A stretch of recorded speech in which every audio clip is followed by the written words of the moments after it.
In the realm of mental health, I think a lot of people naturally connect those issues and disorders to adults or young adults, but a lot of new studies are showing that it permeates right on down to the childhood ages. So here to talk about this morning is our ABC 15 Health Insider, Dr. Shad Marbasti. Good morning, Dr. Shad.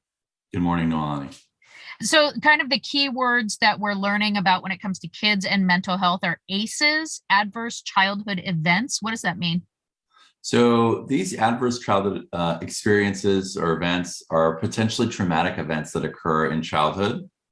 And they could be things like experiencing violence, abuse, or neglect, or even witnessing violence in the home or in the community, having a family member attempt to die by suicide, or witnessing in a child's environment substance abuse, mental health problems in adults and parents, and instability due to parental separation, or household members being in jail. So these adverse childhood experiences, are very common. Actually, there was a recent survey, according to the CDC, about 61% of adults surveyed across 25 states reported they had experienced at least one type of ACE, or adverse childhood experience, before the age of 18.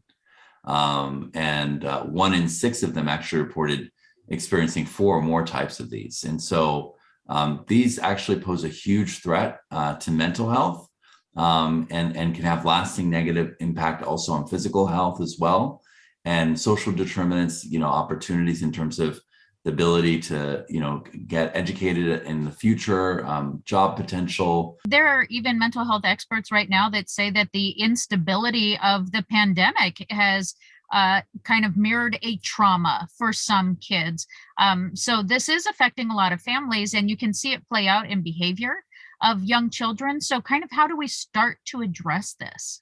Ensured early childhood, connection with schools, screening for these things, right? In terms of, being able to see where things like this happen and address them, having high quality childcare, sometimes having home visits, and teaching those skills, right, to kids, right? Social emotional learning, basically parenting skills for parents, mentoring programs we find to be very effective when kids are able to see good examples of just older kids, like younger kids, seeing kids in high school who are doing well and modeling for them.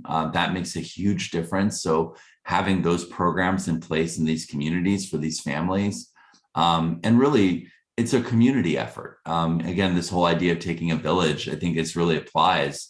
And we have to create a safe world for children. And there's certainly a piece that starts with all of us as well, recognizing that there are mental health issues with kids, and it's not just, oh, they're acting out, and kind of labeling them and realizing there are root causes.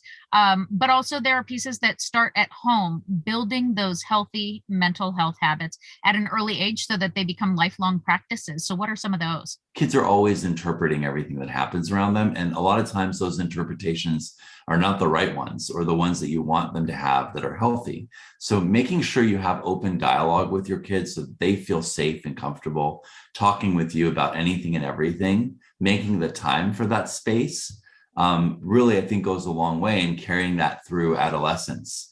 And then really accustoming children to understanding why hardship happens, right?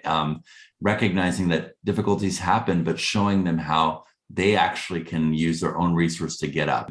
Modeling also is another part of it, right? Showing them, not just saying it, but also walking the walk. So maintaining those appearances, even if you're not doing as well as you feel, and not bringing kids into your own problems. And maybe through all of those steps, we can set up the next generation to better handle the curveballs that life will inevitably throw at them. And I think the key takeaway from our month of conversations here with mental health is you are not alone. There are more people around you experiencing that you might realize. There is help out there, and it's okay to ask for it, and you've got to accept that help. And so we have some of those resources available. And if you want to review any of our chats from the month, you can go to our webpage, abc15.com/mental health. As always, Dr. Shad, we really appreciate your time. My pleasure. Thank you.